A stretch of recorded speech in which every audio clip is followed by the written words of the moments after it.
you said that. What's even more amazing is David Elrod could have walked out of prison a year ago. He could have made parole. All he had to do was attend a sex offenders counseling class and admit that he sodomized his son. But Elrod has refused.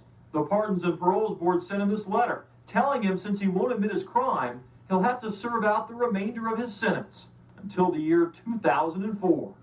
I cannot get myself up in front of a group of people and say I molested somebody that I haven't.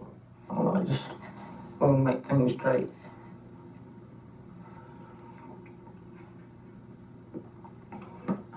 I got no time we never had.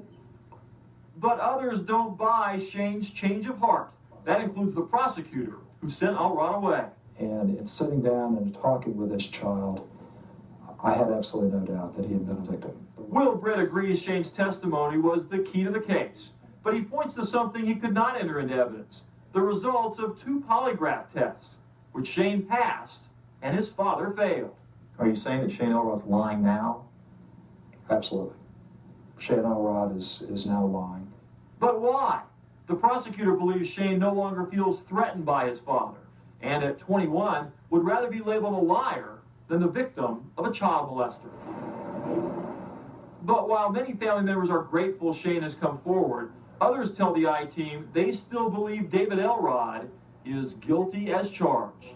How are you going to prove to people that you're telling the truth now, but you weren't back then? I can't really prove it to them, but you know, it's just, there's 3 people who know that I'm telling the truth now, and that's God, me, and my dad. And that's all that matters to me. Even though Shane testified in that December hearing that his father never molested him, a judge in Milledgeville refused to grant David Elrod a new trial, instead suggesting their motion should be filed in Fannin County.